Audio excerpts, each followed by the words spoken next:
Tervist, mina olen Markus Järvi, Objektiivi peatoimetaja. Eelmises saates sai räägitud ERR-i isadepäeva skandaalist ja sealt tõukunud poleemikast, mille käigus võeti vahele ERR-i nõukogu esimees Rein Veidemann. Aga tänases kommentaaris ma jätkan tegelikult ERR-i temaatikaga, sest välja on tulnud nii mõnigi artikkel ja uued mõtteavaldused ning vahepeal on toimunud ka ERR-i nõukogu koosolek, nii et kommenteerimist on siin rohkem kui rubla eest. Et minu enda positsioon ja taust oleks ERR-i kommenteerides ühemõtteliselt selge, pean kohe alustuseks ütlema, et mina olen töötanud ERR-is ja päris pikka aega. Ma olen töötanud ERR-is 8 aastat, tõsi mitte koosseisullise liikmena, vaid kaastöölisena ja töötasin ma Klassika raadios. Klassika raadios tegin Klassika hommikusaadet ja tegin kultuurimagasiini Delta ning siis oli mul aasta jooksul ka enda autorisaade nimega Kuo Vaadis, kus sai siis erinevate inimestega räägitud ja vesteldud. Ja 2 aastat olin kaastööline ka ETV-le, kus sai tehtud kirikute nõukogu osalusel saadet ETV-s Ajalik ja ajatu. Sai räägitud kirikuisadest, sai külastatud kirikuid, tehtud kultuurilisi intervjuusid ja nii edasi ja nii edasi. Nii et kui mina räägin ETV-st või räägin ERR-ist, siis ma räägin tegelikult teatava kogemuse pinnal. Ma olen seda maja seespoolt näinud ja käinud seal majas ringi küll. Ja mida ma pean siis ütlema tervikuna ERR-i kohta, mõeldes tagasi nendele 8 aastale, mis tõsi on juba päris kauge minevik. No esiteks, ma pean tunnistama, et mul on nendest aegadest väga head mälestused. Klassikaraadio toimetus koosnes väga toredatest, kultuursetest, soliidsetest inimestest. Seal olid mitmed väga toredad toimetajad, kes suhtusid ka minusse väga-väga hästi. Suurepärane vanakoolimees Immo Michelson, vanameister võiks öelda, kes tegi mitmeid suurepärased saateid Arvo Pärdist, Eesti muusikast, nii edasi, nii edasi. Teised toimetajad loomulikult ka. Klassikaraadio peatoimetaja Tiia Teder, kes oli, ma arvan, 30 aastat Klassikaraadio toimetaja, kui ta nüüd hiljuti ameti maha pani, oli üks äärmiselt soliidne, tore daam.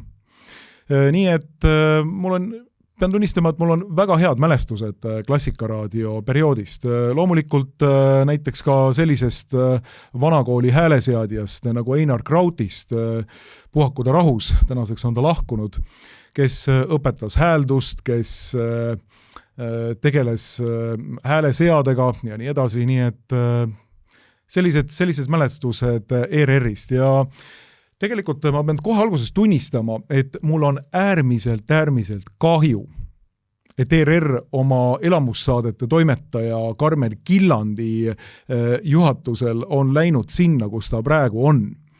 Ehk siis põhimõtteliselt on muudetud ERR selliseks ideoloogiliseks tallermaaks.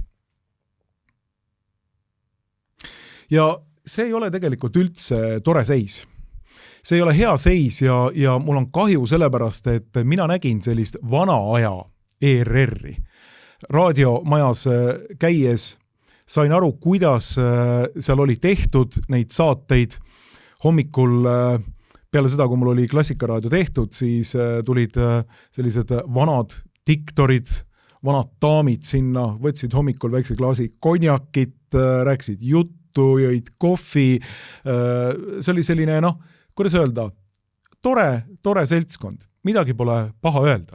Ja seda enam, ma ütlen, on mul valus vaadata seda, mis ERR-is praegu toimub, seda enam on valus vaadata, kuidas ERR on ära ideologiseeritud, kuidas ERR-ist on saanud tänapäeval, nagu on siin kirjutanud Martin Ehala, provokaator. Ta käitunud küünilise provokaatorina. Kui me nüüd räägime sellest, et mida siia kommentaariumisse nüüd lisada veel ERR-i teemal, siis tegelikult eelmise nädala lõpus ilmusid 2 väga märgilist artiklit. Juba mainitud Martin Ehala artikkel ERR on korduvalt käitunud nagu küüniline provokaator ja Priit Hõbemägi artikkel Milleks meile ERR. Kohe läheme nende artiklite juurde ka, aga tuleb tunnistada, et need artiklid on erandlikud. Mille pärast? Sellepärast, et kui me vaatame Eesti meediamaastikku, siis Eesti meediamajadel ja erinevatel meediakonglomeraatidel ei ole olnud tavaks teineteist kritiseerida. Ma mäletan tegelikult, et kui ma koos teiste kolleegidega alustasin Objektiivi täpselt 10 aastat tagasi muuses, siis oli see pilt veelgi selgem. Põhimõtteliselt Eesti meedia moodustas sellise ühtse korporatsiooni, kus valitses ühtne ideoloogiline tervik, ühtne ideoloogiline kliima, nii ERR, nii Postimees, nii Delfi põhimõtteliselt töötasid sellise ühtse Eesti meedia väljana, kus ei olnud tavaks teineteist kritiseerida.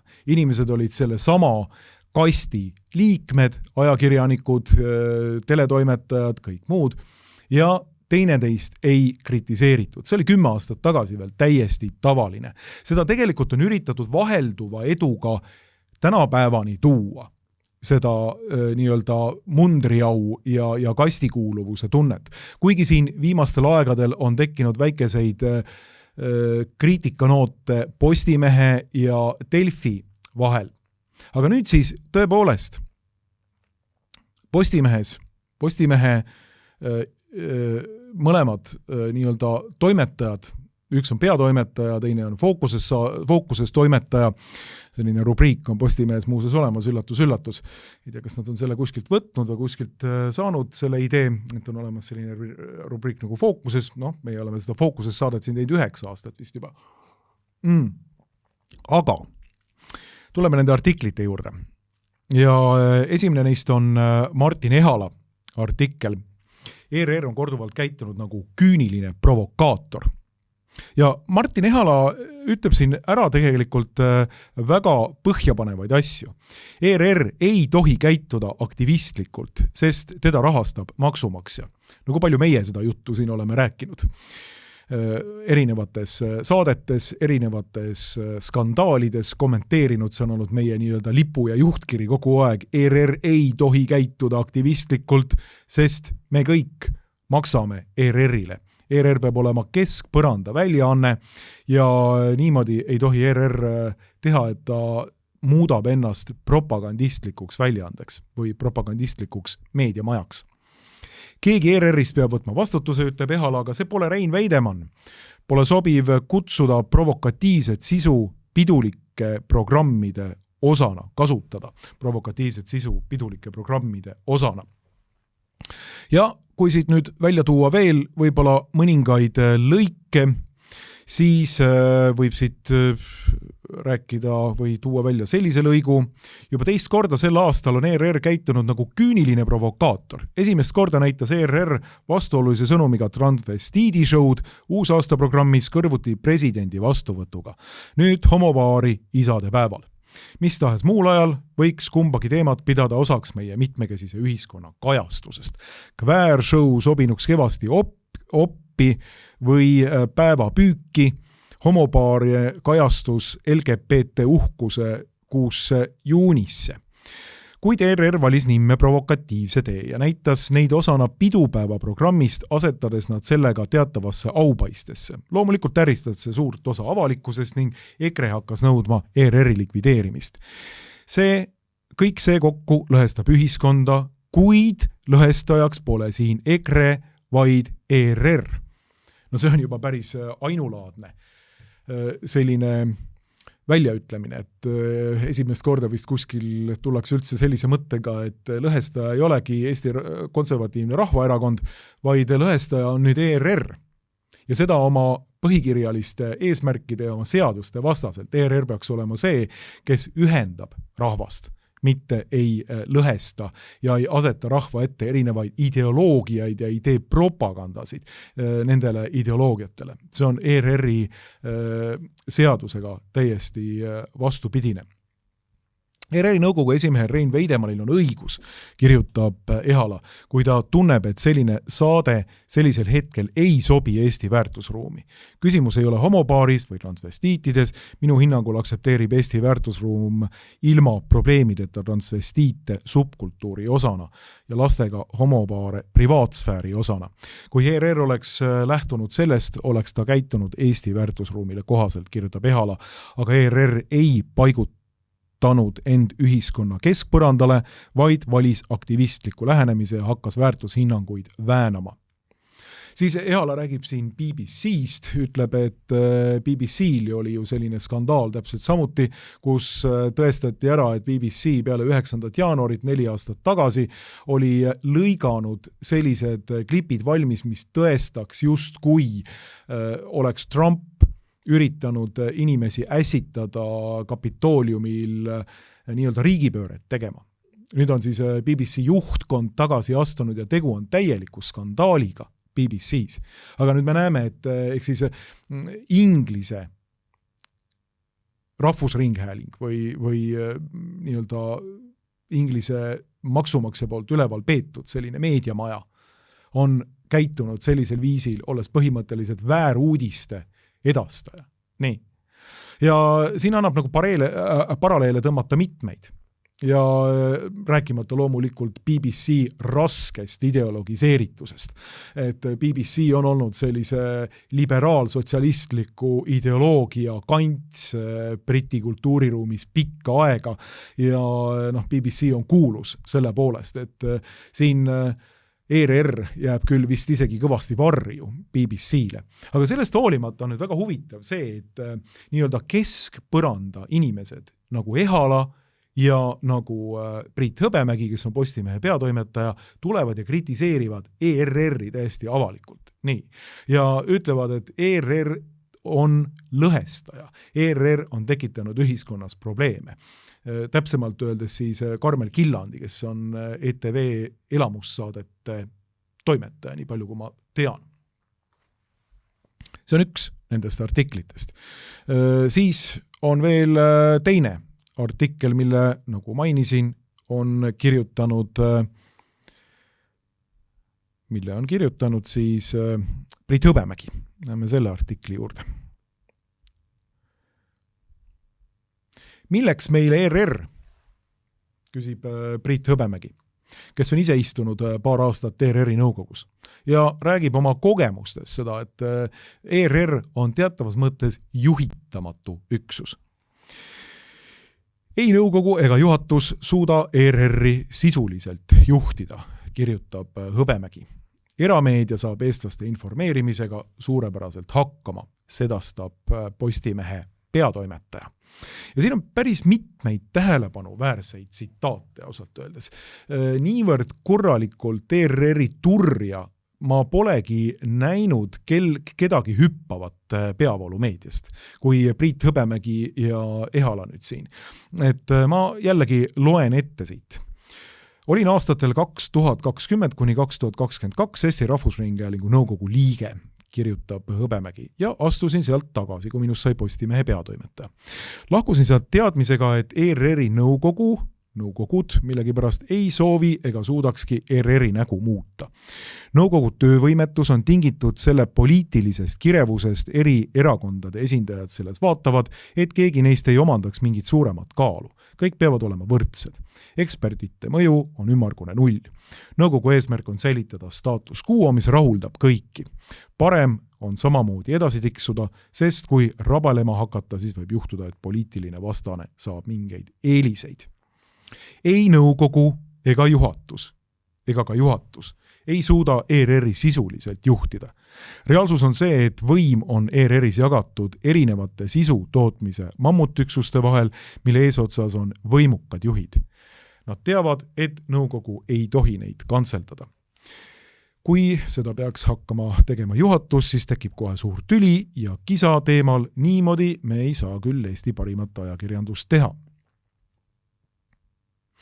Nii on meil kaelas juhitamatu seal töötavate ajakirjanike kilkondlikke huvisid teeniv ja maksumaksjate raha eest ülalpeetav hiigelorganisatsioon. milleks see, kui erameedia saab eestlaste informeerimisega suurepäraselt hakkama nii teles, raadios, veebis, mobiilis kui sotsiaalmeedias. Mõnda aega lõpetab Hõbemägi võib ERR teha veel nägu, et kõik on hästi ja uus hoone lahendab kõik probleemid, aga oma varju eest ei saa põgeneda. No, päris krõbedad sõnad pole midagi öelda. ERR on juhitamatu ja me näeme kogu aeg seda erinevates etappides ja tegelikult selles kommentaaris ja selles saates me näeme seda ka veel, et ERR-i nõukogu on komplekteeritud poliitikutest ja siis võib-olla seal mõnest mingist meediaeksperdist, aga peamiselt Riigikogu erakonnad nimetavad siis ERR-i nõukokku oma esindajad.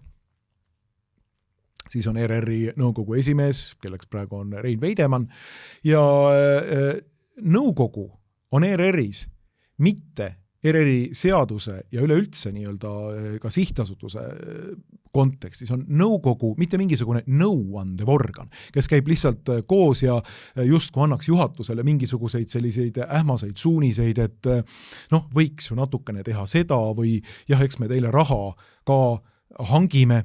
Ei. Nõukogu on see, mille eesmärk on anda juhatusele siduvaid suuniseid ja juhatus on see, kes võtab nõukogult vastu autoriteedi ja implementeerib nõukogu juhiseid kogu ERR-i raames.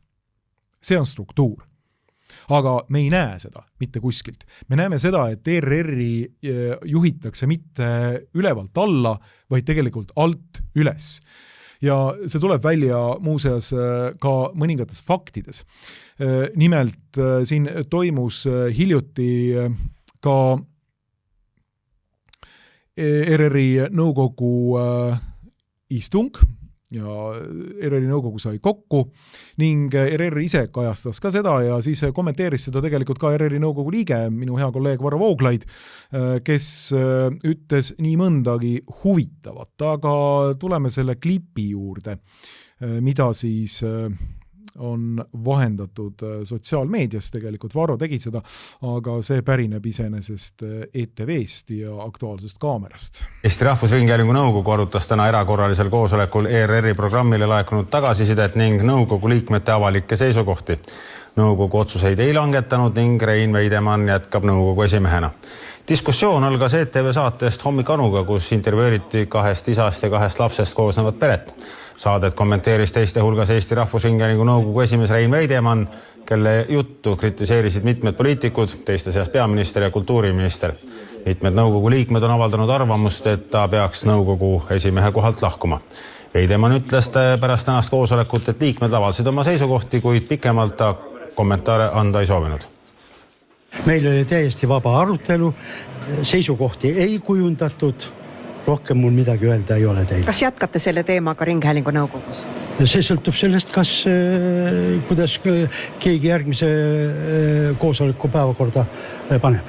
Ma oleks väga lootnud, et tänasega saab asi nagu ühele poole ja et me saame rahulikult nõukogus tööd jätkata, sest tegelikult on meil palju tähtsamaid teemasid, mida arutada. Aga paraku jääb ka see teema õhku. Nõukogu esimees ei ole teinud mitte midagi ebaseaduslikku, ega ei ole teinud ka mitte midagi kohatut. Ta ei ole teinud midagi sellist, mille pärast ta peaks tagasi astuma või isegi vabandama. Nii, väga hea. Tõepoolest, nõukogu esimees ei ole teinud mitte midagi sellist, mille pärast ta peaks isegi vabandama. Nii et olles juba siin eelmises saates öelnud, et ma ei ole Rein Veidemanni fännklubi liige, kahtlemata mitte, et kui oli Madame Vaariku seiklused uusaasta ööl, siis Rein Veidemann võttis täiesti vastupidise positsiooni ja kaitses seda rõvedust ja rüvedust, mida inimeste elutuppa uusaasta ööl paisati, nokkumütse ja kõike muud, aga nüüd siis Rein Veidemann võttis millegipärast nagu hea positsiooni, öeldes, et homopaari näitamine isadepäeval ei kuulu meie kultuuriruumi ja äkitselt tekkis tohutu kisa, sellest me ju siin räägime. Aga mida tasub tähele panna kogu selles intervjuus on see, millega tuleb välja Valdo Randpere. See on nüüd küll väga huvitav, ma ei tea, kuulaks korra seda vist veel või? Ma oleks väga lootnud, et tänasega saab asi nagu ühele poole ja et me saame rahulikult nõukogus tööd jätkata, sest tegelikult on meil palju tähtsamaid teemasid, mida arutada. Aga paraku jääb ka see teema õhku. Nõukogu esimees ei ole... No nii, et oleks lootnud, et me oleks saanud selle asjaga nüüd ühele poole. Ehk siis Valdo Randpere oli üks nendest inimestest, kes oleks tahtnud, et Veidemann nõukogu esimehe kohalt lahkub ja nüüd siis oleks lootnud, et põhimõtteliselt Rein Veidemannist saakski nüüd lahti, et meil on nagu tähtsamaid asju siin ajada. Et Valdo ajabki niimoodi natukene suu niimoodi torisevalt brunni ja ütleb, et muidu loodaks lihtsalt nagu Veidemannist lahti saada ja siis niimoodi sellise pioneerliku innuga edasi marssida uute väljakutsete ja uute homopropagandistlike võitude suunas ERR-is. Kui see keegi peaks häbenema tegelikult, siis on see Valdo Randpere, kes sellist juttu üldse ajab. Et ma ei näe, et Rein Veidemannil oleks mingisugustki põhjus siin praegu vabandada või üleüldse tunda ennast mingisuguse surve all. Ja mul on hea meel, et tegelikult ERR-i nõukogu seda ära ei otsustanud sellisel viisil. Nii et Rein Veidemann tundub, et jätkab ikkagi ERR-i nõukogu juhatajana. Aga jah, huvitav on Valdo Randpere selline positsioon. Et kiiresti Veidemannist lihtsalt minema ja ongi kõik. Nii, saab vananust lahti. Et see on siis Reformierakonna positsioon. Aga tegelikult kui vaadata seda, kuidas Varro kommenteerib seda nõukogu temaatikat ja see siis toimus eile õhtul vist, nii palju kui ma aru saan. Ja õhtul oli siis diskussioon ning Varro ütleb siin väga huvitavad asju, et kes tahab, lugegu seda Objektiivist, kes tahab, mingu Varro Facebooki seinale ja sealt saate täpselt samamoodi loetud seda. Aga üks asi, võib-olla enne paar mõtet siit välja, et Varro ütleb, et toonitasin seda lihtsalt tõsiasja, et ERR-i nõukogu liikmete vahel ei saabu mitte kunagi ideoloogilist üksmeelt ja see on igati ootuspärane. Küll on aga kuri karjas, kui oleme jõudnud sinnamaale, et üksmeelt pole ka selles, et erinevaid ideoloogilisi arvamusi võib vabalt väljendada, ilma et selle pärast hakkaks pihta grupiviisiline tümitamine ja tühistamine, ütleb Varro. Absoluutselt. Nii, seda me oleme näinud nüüd Veidemanni suunal pikalt ja põhimõtteliselt Veidemann kasutas oma vaba väljendusõigust, sõnavabadust ja mida tehti, oli põhimõtteliselt see, et kooris hakkas kogu liberaalne internatsionaal Eesti Vabariigis Veidemanni tooli kõigutama. Vastupidi, kõigil ERR-i nõukogu liikmetel on täielik õigus väljendada ERR-i programmide suhtes avalikult kriitilist arvamust ja selle käsitlemine sekkumisena toimetuslikku vabadusse on täiesti vale, absurdne ja vastuvõetamatu. Ja mulle meeldib see lõik tegelikult väga hästi. ERR-i toimetused õppigu taluma kriitikat ja lõpetagu see hädaldamine ära, et iga nõukogu liikmete poolne kriitiline kommentaar nende suunal on lubamatu sekkumine. Õpitagu lõpuks aru saama ka sellest, kuidas peab ERR-i juhtimine toimima. Mitte alt üles, sedasi, et maja valitseb juhtorganeid, vaid ülevalt alla, ehk sedasi, et juhtorganid valitsevad maja. See on see probleem, millele Priit Hõbemägi osutas ja seda probleemi on ilmselt kõik, kes ERR-iga kuidagi kokku on puutunud, näinud. Aga siis tuleb nii-öelda puent kirss tordil. Ja see on väga-väga huvitav. Sel teemal on tegelikult rääkida veel nii mõndagi, ütleb Varro, aga küll jõuab. Muuhulgas ei ole avalikkuse eest veel läbi käinud info, et ERR-i kollektiiv läks juhatusele survet avaldama circa 50 liikmelise delegatsiooniga ning pärast Veidemanni poolt Postimehele antud kommentaaride avaldamist helistas talle õhtusel ajal Marko Reikop, kes sisuliselt karjus Veidemanni peale ja sõimas tal näo täis. Sedasi ei tohiks asjad käia, rõhutasin ka eilsel koosolekul. Just nagu nõukogu esimehel ei ole kohane helistada Reikopile ja tema peale oma viha välja valada, ei ole sellist voli ka Reikopil nõukogu esimehe suhtes. Aga see on nüüd küll väga kõnekas fakt, et Marko Reikop tuleb ja sõimab Veidemanni läbi ning juhatusele läheb survet avaldama 50-liikmeline delegatsioon. Tohotonti, no see on, kui kuskil on hea näide nii-öelda sellest, kes nagu maja juhib ja kuidas see altpoolt juhtimine käib, no siis siin on hea näide sellest. 50-liikmeline delegatsioon marsib juhatusse sisse ja nõuab põhimõtteliselt Rein Veidemannist lahtisaamist ning Marko Reikop lisab veel hagu alla ja sõimab Veidemanni näotäis õhtuse telefonikõne ajal. No see on ju puhas ideoloogiline selline, kuidas öelda, hungvei pinglus. See on puhas ideoloogiline äärmusradikalism, et ETV ja ERR-i töötajad muutuvad selliseks nii-öelda ideoloogiliseks löögirusikaks, kes avaldavad survet omaenda juhatuse ja nõukogu osas. Nii. Te peaksite istuma ja kuulama, mida juhatusel on teile öelda ja millise suuna on juhatus valinud ERR-ile. Ja peaksite täitma seda. Te peaksite täitma loomulikult ka ERR-i seadusest tulenevaid nõudeid. Mitte esinema siin ideoloogiliste radikaalidena, kes põhimõtteliselt nõuavad õigust ETV-s või ERR-i muudel kanalitel radikaalse sisu, ma ei tea, homopropaganda, transpropaganda, väärastamispropaganda edendamist Eestis. Ja kui seda kritiseeritakse ja kui keegi juhatuse või antud juhul siis nõukogu liikmetest tuleb ja kritiseerib seda, siis just kui kõik on täiesti nagu šokis, et kuidas selline sekkumine ajakirjandusvabadusse saab üleüldse olla võimalik ERR-is. See ei ole mingi sekkumine ajakirjandusvabadusse, see on põhimõtteliselt elementaarne kriitika, mida nii nõukogu kui ka juhatus ERR-i toimetuslikku poolde ja saadete sisu osas võib teha. Mitte ainult ei või teha, neil on kohustus seda teha.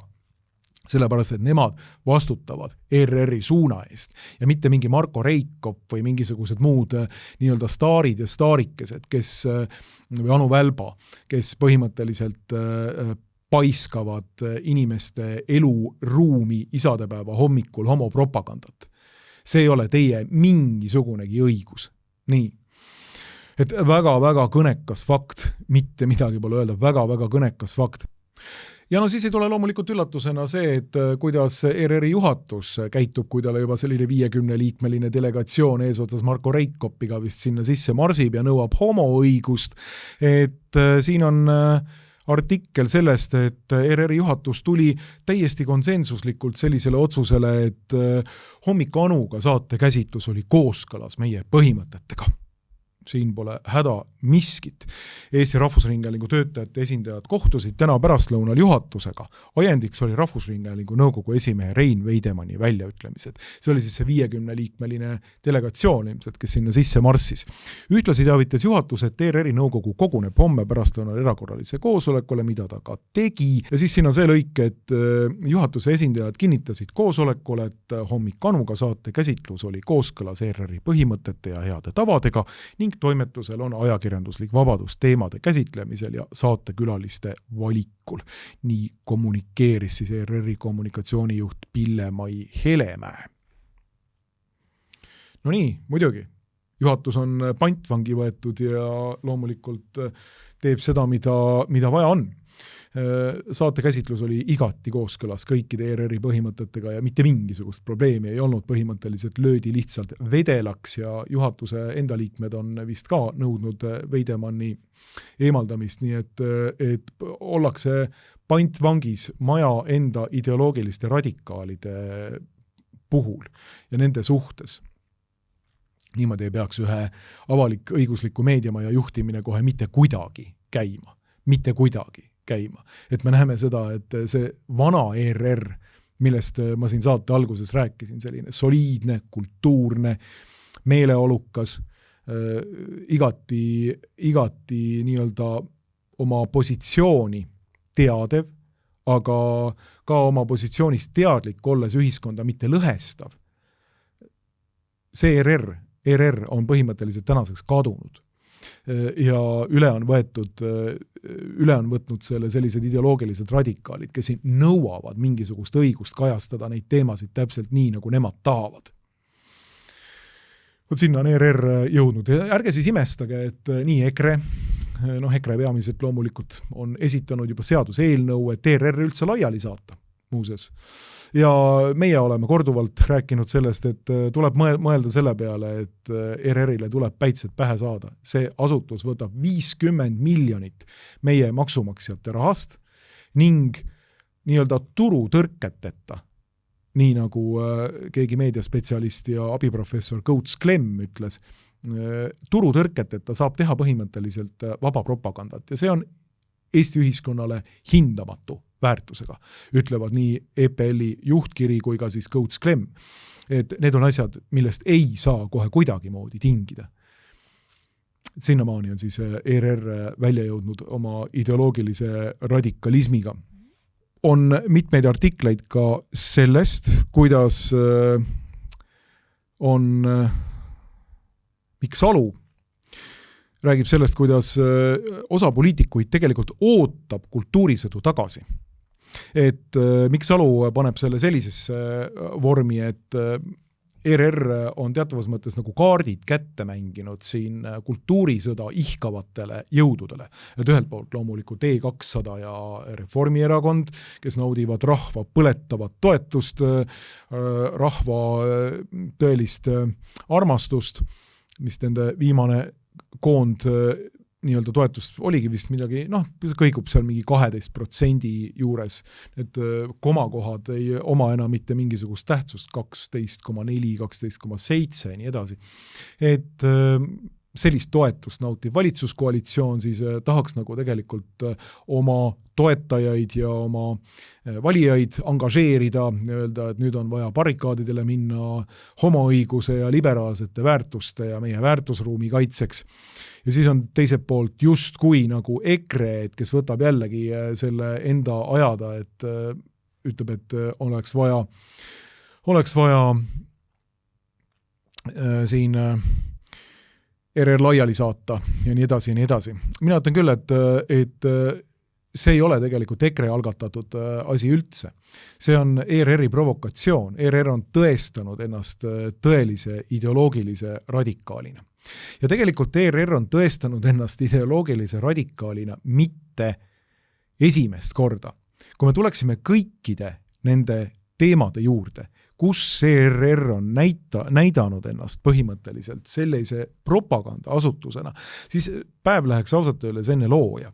Ma ei hakka üldse rääkima sellest, et kuidas ERR juba toona, kui ma mainisin Objektiivi algusaegadel ja SAPTK algusaegadel moodustas sellise ühtse löögirühma kogu Eesti meedia maastikuga. Kõik toetasid kooseluseadust, ERR täpselt samamoodi, Postimees, Delfi, loomulikult revolutsioonilised madrused, nagu nad on, tegid täielikku propagandat kooseluseaduse poolt, et ma ei viitsi kõike sinna nii-öelda kaevuda ja ERR on muuses ka SAPTK tegemisi täiesti tendentslikud kajastanud ja nii edasi. Et kõike seda ma ei taha siin nagu ei ole aega lihtsalt välja tuua ja ei viitsi sinna ajaloosse kaevuda, aga ühte temaatikat ma tahaksin küll muuseas välja tuua. Ja see pärineb aastast 2019. Kõike seda juttu, mida Ehala ja Hõbemägi kirjutasid nüüd mõni päev tagasi Postimehes, kõike seda juttu oleks tegelikult võinud rääkida juba aastal 2019. Ja vaatame seda kuulsusrikast episoodi. See on episood AK nädal rubriigist. Ja uskuge mitte, seal on siis selline asi, et 10 noored saadavad Jüri Ratasele murekirju. No miks nad saadavad? Sellepärast, et Jüri Ratas on istunud maha Isamaa ja kõige kurja juure EKRE-ga ning parasjagu käivad koalitsiooni läbirääkimised.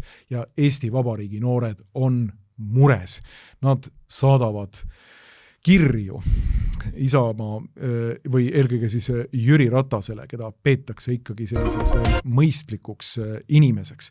Nii aga vaatame natukene seda klippi ja kommenteerime ka siin selle klipi vaatamise käigus võib-olla juba. Vastukaaluks neile, kes oma valimistel tehtud valikuga rahul on, tõstsid sel nädalal aga pead ka paljud noored, kellele on moodustatav koalitsioon eetiliselt vastuvõetamatu. Kümned ja kümned noored haarasid kodanikualgatuse korras sule ja kirjutasid murekirju peaminister Jüri Ratasele, kes EKRE ja Isamaaga koalitsiooni läbirääkimisi on pidamas. Aga nädal palus 2 noorel oma murekirjad peaministrile ette lugeda.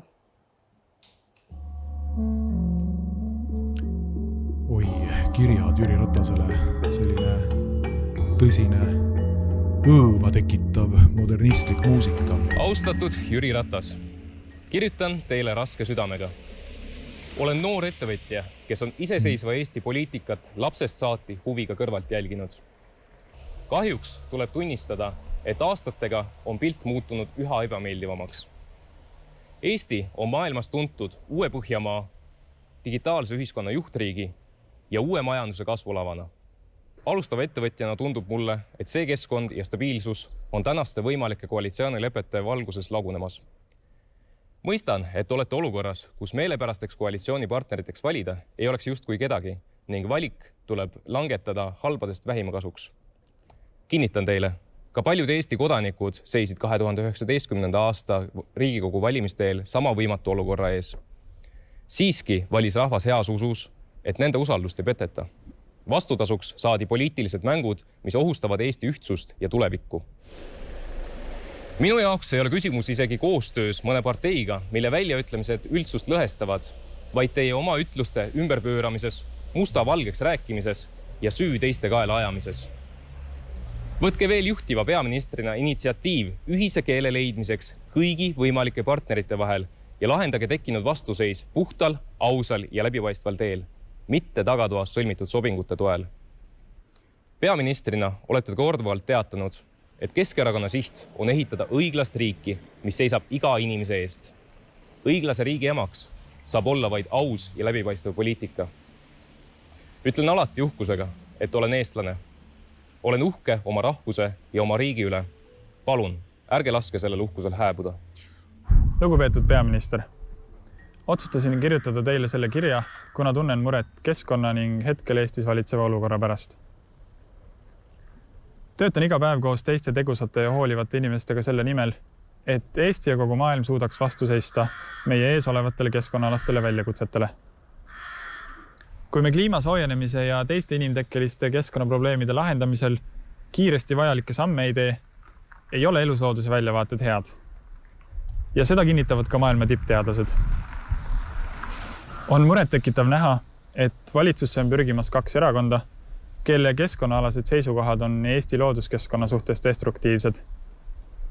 Seda kinnitab oma analüüsis parimast teaduslikust teabest lähtuva Eesti Keskkonnaühenduste Koja koostatud valimisteelne ülevaade, kus mõlemad konservatiivsed erakonnad pälvisid väga madalad hinded.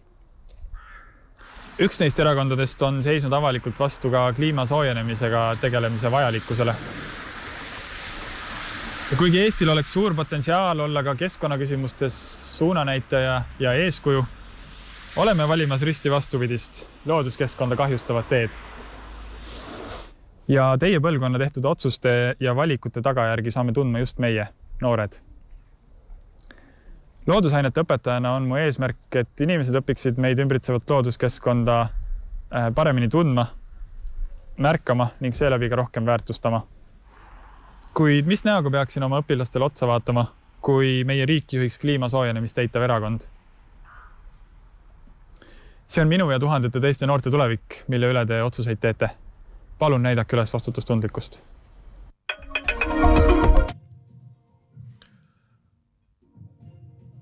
No nii. Selline klipp. No nii, head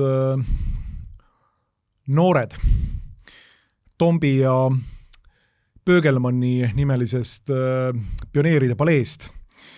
Et selline asi siis ERR-i eetris, mitte midagi pole öelda. Ja aasta on 2019, käivad koalitsiooni läbirääkimised. Ja huvitav, siin oleks kommenteerida niivõrd palju. Võib-olla esimese asjana on see, et kuidas Astrid Kannel, kes on kogu selle asja sissejuhataja ja ERR-i poolne ideoloog, ütleb seda, et paljud noored, kellele on moodustatav koalitsioon eetiliselt vastuvõetamatu, on siis nüüd välja tulnud oma probleemidega ja oma kirjadega. Nii, eetiliselt vastuvõetamatu koalitsioon. Oota, aga vabandust, kus ja millal ja millisel viisil? Kas keegi ei ole aru saanud, kuidas Eesti Vabariigis käib esindusdemokraatia? Et erakonnad võtavad hääli, lähevad nende häälte toel loodetavasti ilma võltsimiseta, ma ei usu küll seda, lähevad siis võltsitud häältega, e-häälte toel Riigikokku ja siis Riigikogu matemaatika baasil tehakse koalitsioon. Nii, ja siis toimuvad koalitsiooni läbirääkimised. Mis selles olukorras on kuidagi ebaeetilist? Mis selles olukorras on midagi, mis teile pähe ei mahu, kulla inimesed? Et meil on erinevaid koalitsioonivariante ja käesolev koalitsioonivariant on üks, mida antud erakonnad siis mõtlevad. Siin ei ole mitte vähimalgi määral midagi ebaeetilist ja ühtegi argumenti selleks, kuidas see peaks üldse olema ebaeetiline, ei tooda loomulikult. Ja siis loomulikult kõik need kirjad ja kirjakesed ja südantlõhestav pioneerlik mure, sellepärast, et kuhu meie liiduvabariik välja on jõudmas. No see on lihtsalt niivõrd naeruväärne, kulla inimesed, et ma ei oska seda muud moodi kommenteerida, kui põhimõtteliselt tahaks naerma hakata sellise asja peale. Aga ütleme nii, et kirjadeks, eetilisuseks, Jüri Rataseks, ma saan veel aru, kui selline klipp on avaldatud kuskil maailmavaatelise sihtasutuse kodulehel, mis võitleb liberaalsete väärtuste meie ühise euroopaliku väärtusruumi juurutamise eest Eesti Vabariigis. See on täiesti mõistetav, et tulevadki noored ja kirjutavad ja mõtlevad nii-öelda Eesti poliitikas selliselt, on sotsialistlikult ja liberalistlikult meelestatud noored ja tahavadki tegelikult liberalistlikku valitsust. Nii. Või täiesti arusaadav oleks ka see, kui selline klipp oleks avaldatud Delfi või Eesti Päevalehe veergudel. Tegu on noorte hääle sellise järglasega ja mis seal ikka, niimoodi jätkame vanu traditsioone, pioneerlikult ilusti edasi.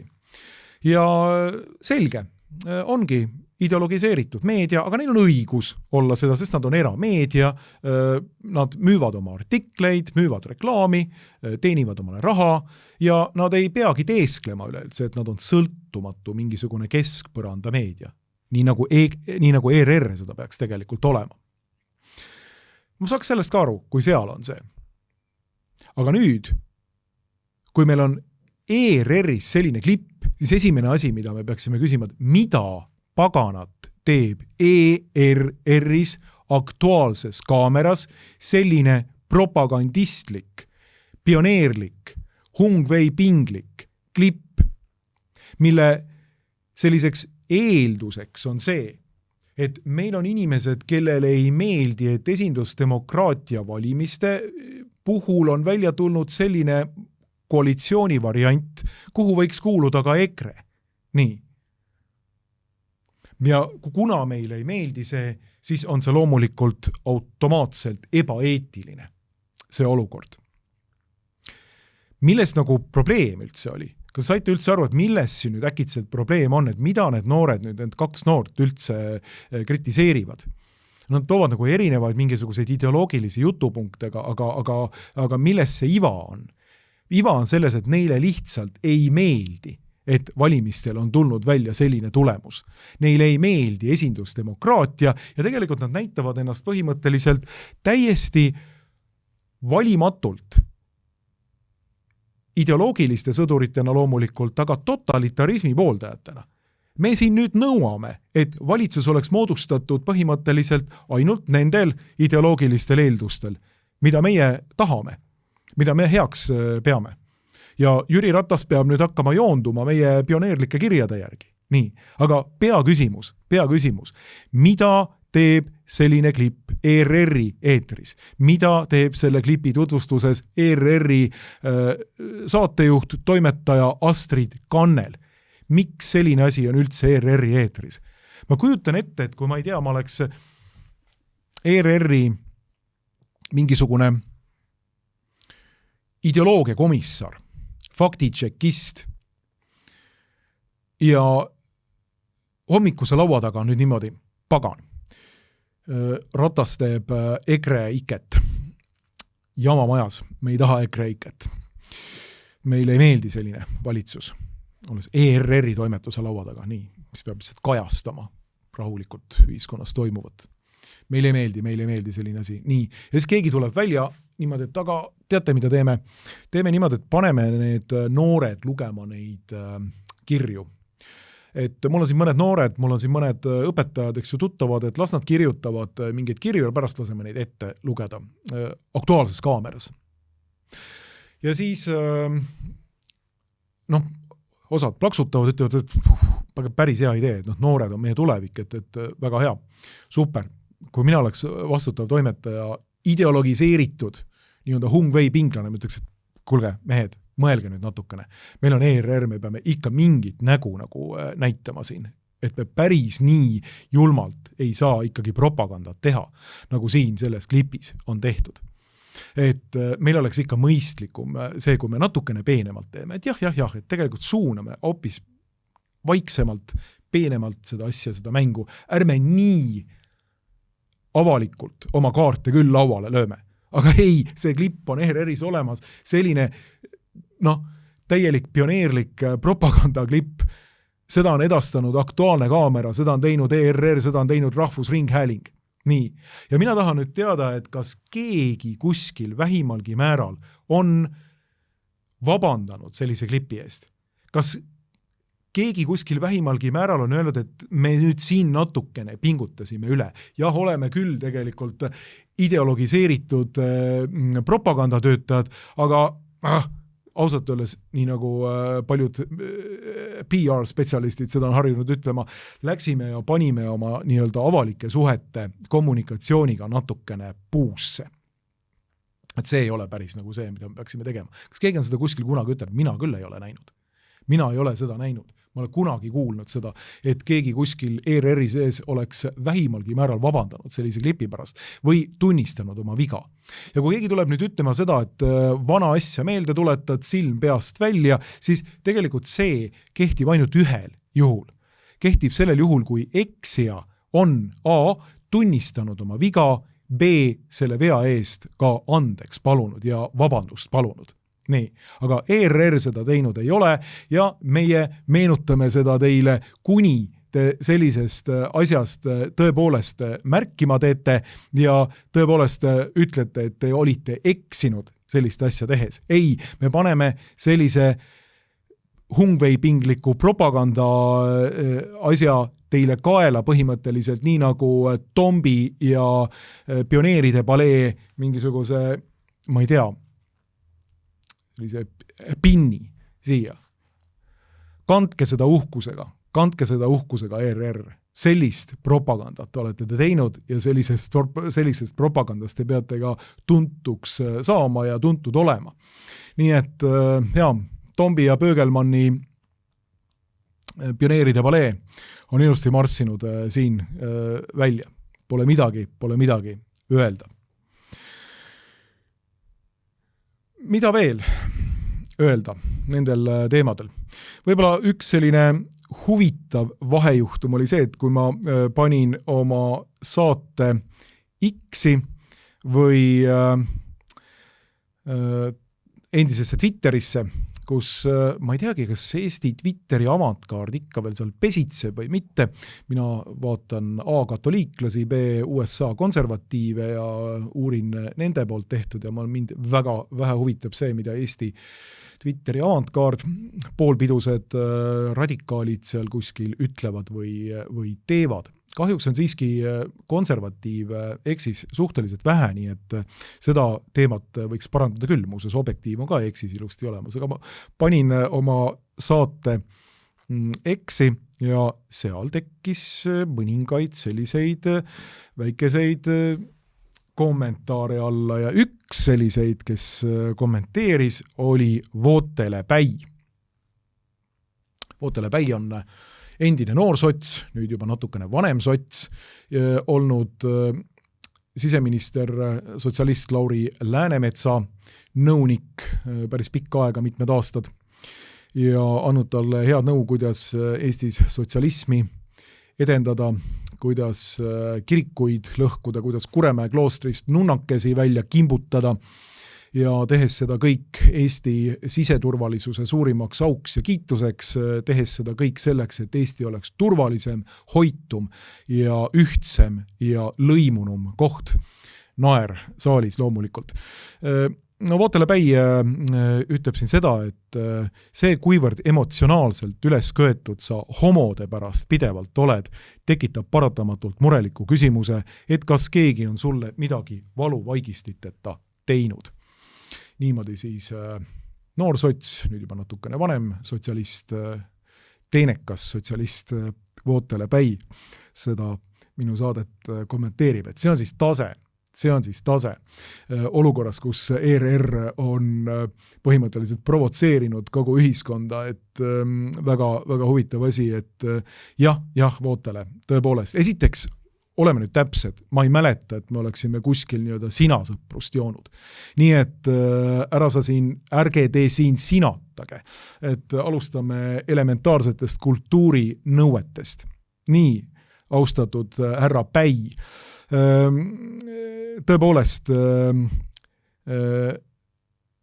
ma alustan igat hommikut põhimõtteliselt homoseksualismi uudiste monitoreerimisega.